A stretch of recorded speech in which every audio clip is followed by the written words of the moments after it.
थालापति विजय, रजनीकांत, कमल हसन, अजित कुमार और धनुष और भी कई सारे सुपरस्टार्स जिनकी फैन फॉलोइंग सिर्फ तमिल में ही नहीं बल्कि पूरे इंडिया में है। ये सारे तमिल सिनेमा के सुपरस्टार्स हैं और अच्छा खासा ऑडियंस पुल भी रखते हैं। बट इन सब के बावजूद भी तमिल सिनेमा ने अब तक के एक भी 1000 करोड़ की फिल्म नहीं दी है। आजकल तो 1000 करोड़ बेंचमार्क है किसी भी फिल्म इंडस्ट्री की सक्सेस का। बॉलीवुड के लिए एसआरके ने जवान और पठान से 1000 करोड़ दिए थे और टॉलीवुड के लिए प्रभास ने बाहुबली 2 और कल्कि से 1000 करोड़ दिए थे। दोनों ने अपनी अपनी रिस्पेक्टिव इंडस्ट्रीज के लिए 2000 करोड़ की फिल्में लाई है। इवन कन्नड़ा इंडस्ट्री के लिए यश ने केजीएफ चैप्टर 2 से 1000 करोड़ का कलेक्शन दिया था।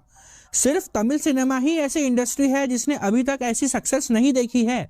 एक टाइम पर साउथ इंडस्ट्री का किंग बोले जाने वाली तमिल सिनेमा इंडस्ट्री का ये डाउनफॉल आया तो आया कैसे? जहां तमिल सिनेमा की हर एक मूवी पहले से ज्यादा बेटर रहती थी, चाहे वो स्केल हो या मूवीज के लिए यूज होने वाली टेक्नोलॉजी हो, तमिल सिनेमा हर चीज में आगे था।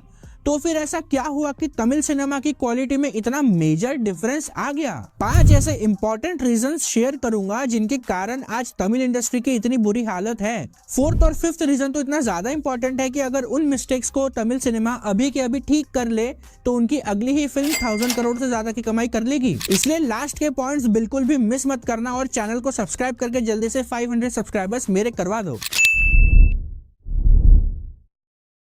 तमिल सिनेमा सिर्फ बड़े सुपरस्टार्स के साथ ही बड़ी फिल्में बनाता है और उन बिग सुपरस्टार्स को ही बड़ी फिल्में मिलती है।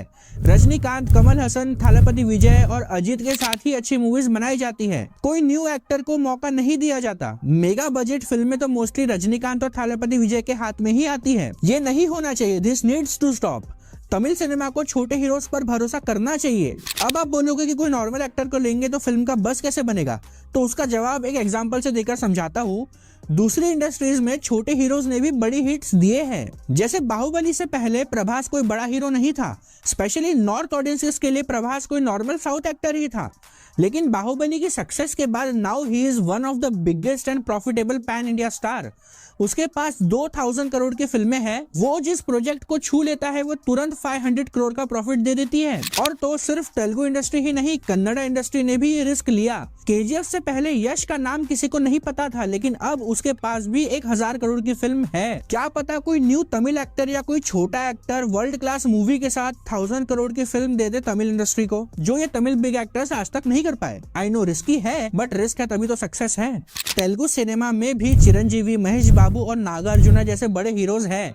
कन्नड़ा सिनेमा में भी किच्चा सुदीप और उपेंद्र जैसे बड़े हीरोज हैं, पर उनके पास भी 1000 करोड़ की कोई फिल्म नहीं है। दोनों ही इंडस्ट्रीज के लिए पहली and for the fact only 1000 crore फिल्में इन छोटे एक्टर्स ने ही दिए हैं, जो आज तक कोई दूसरा एक्टर नहीं दे पाया। तमिल सिनेमा को ये सोच तोड़नी होगी कि सिर्फ बड़े हीरोज ही फिल्में चला सकते हैं और ये मेजर रिस्क उनको लेना ही होगा। बड़े हीरोज की सैलरी भी ज्यादा होती है, जो फिल्म का बजट इन्फ्लेट करती है, जिसका सीधा असर फिल्म की क्वालिटी पे पड़ता है। फिल्म की क्वालिटी अक्सर बजट के हिसाब से जज की जाती है। जैसे रिसेंट फिल्म लियो का बजट 400 करोड़ था, लेकिन उसके कलेक्शन सिर्फ 600 करोड़ के आसपास थे, जो कि मोटा मोटा सिर्फ 200 करोड़ का प्रॉफिट है। विजय की लियो की फीस शायद 150 से 200 करोड़ के बीच में थी, जो उनके बजट का एक बहुत बड़ा हिस्सा है। अगर बजट थोड़ा कम होता तो प्रॉफिट ज्यादा होता, या विजय की फीस कम होती तो उसी पैसे को मूवीज के दूसरे एस्पेक्ट्स में लगाया जा सकता था। जैसे वो कार चेज का वीएफएक्स और पॉलिश्ड हो सकता था। तमिल ऑडियंसेस तमिल फिल्म्स को उतना सेलिब्रेट नहीं करते जितना दूसरी इंडस्ट्रीज की ऑडियंसेस अपने फिल्म को सेलिब्रेट करते हैं। ये दिक्कत बॉलीवुड के साथ भी है। इस पे वीडियो चाहिए तो #बॉलीवुड प्रॉब्लम कमेंट कर दो, मैं बना दूंगा। जब एक तमिल फिल्म रिलीज होती है, ऑडियंसेस उसके फ्लॉज देखने लग जाती है, कमियां निकालने बैठ जाती है, जबकि उनको अपनी फिल्मों को सपोर्ट करना चाहिए और मूवी को एंजॉय करना चाहिए।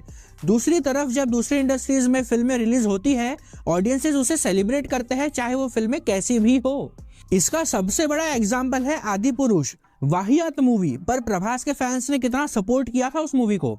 इनफैक्ट तेलुगु फिल्म पुष्पा 2 ने तमिलनाडु में आकर 80 करोड़ से ज्यादा का कलेक्शन किया है। पिछले साल लियो के अलावा कोई भी तमिल फिल्म इतना कलेक्शन कर भी नहीं पाई थी। कमियां निकालना छोड़ के तमिल ऑडियंसेस को अपनी फिल्मों को सपोर्ट करना चाहिए, तमिल सिनेमा लवर्स अगर ये वीडियो देख रहे हो तो कमेंट में अपना प्रॉमिस लिखो कि आज से ओनली पॉजिटिव रहोगे, और जब भी नेगेटिविटी आई मन में तो वीडियो पे वापस आकर अपने कमेंट में सॉरी रिप्लाई करके जाना और वापस पॉजिटिव हो जाना।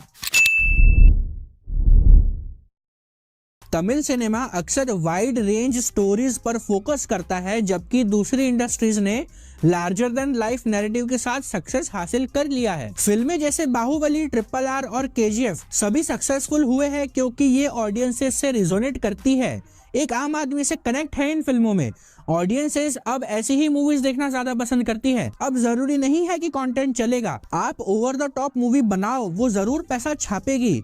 उसका सबसे बड़ा एग्जांपल है पुष्पा 2। तमिल सिनेमा को भी ऐसी लार्जर देन लाइफ स्टोरीज बनाना चाहिए ताकि ऑडियंस इसको ज्यादा अट्रैक्ट किया जा सके।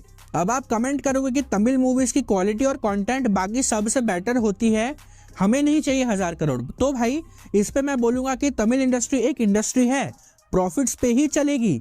पैसा नहीं आएगा तो आप कंटेंट ओरिएंटेड फिल्में भी नहीं बना पाओगे। तमिल सिनेमा की सबसे बड़ी प्रॉब्लम यह है कि इनके लीड एक्टर्स का मूवी की स्टोरी पर बहुत ज्यादा इन्फ्लुएंस होता है। जब एक डायरेक्टर कोई स्टोरी एक बड़े हीरो को पिच करता है तो वो अक्सर हीरो की इमेज के हिसाब से बदल दी जाती है, जो प्रॉब्लम्स क्रिएट करती है। ये इन्फ्लुएंस दूसरी इंडस्ट्रीज में नहीं देखा जाता और तमिल सिनेमा को इससे बचना चाहिए। ये एक और रीजन है जो आज बॉलीवुड की हालत भी इतनी खराब है। तमिल सिनेमा को मल्टी स्टारर फिल्में करना चाहिए, उनको अपनाना चाहिए।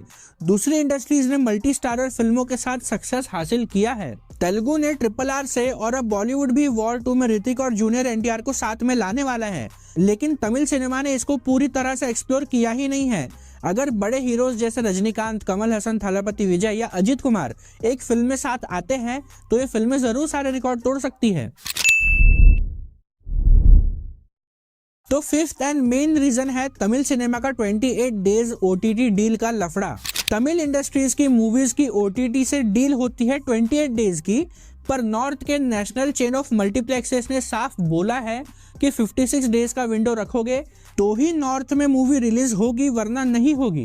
तमिल इंडस्ट्री कभी इस डील को एक्सेप्ट नहीं करती क्योंकि 28 डेज विंडो के कारण उनको OTT से थोड़ा ज्यादा पैसा मिल जाता है, बट वो ये समझते नहीं है कि अगर मूवी नॉर्थ में प्रॉपर रिलीज होगी तो वो OTT डील से डबल पैसा, इनफैक्ट 3 गुना ज्यादा पैसा और प्रॉफिट ला सकती है। तेलुगु सिनेमा ने इस डील को एक्सेप्ट किया और उसका उनको फायदा भी मिला। पुष्पा 2 ने अकेले हिंदी से 800 करोड़ से ज्यादा का कलेक्शन किया है। इतना कोई भी तमिल फिल्म ने वर्ल्ड वाइड भी कभी नहीं कमाया। अगर लियो के मेकर्स इस डील को मान के 56 डेज का विंडो रखते तो शायद लियो भी 400-500 करोड़ कमा लेती नॉर्थ में, और वो तमिल की फर्स्ट 1000 करोड़ की फिल्म बन जाती।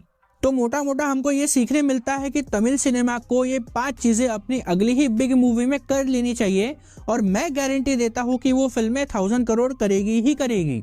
पहला, क्वालिटी के साथ मासी अपीलिंग मूवीज की स्क्रिप्ट फाइनल करो जो आम आदमी से रिलेट कर सके। दूसरा, 2 हीरो फिल्म बनाओ और 2 बड़े सुपरस्टार्स को एक साथ लेकर आओ।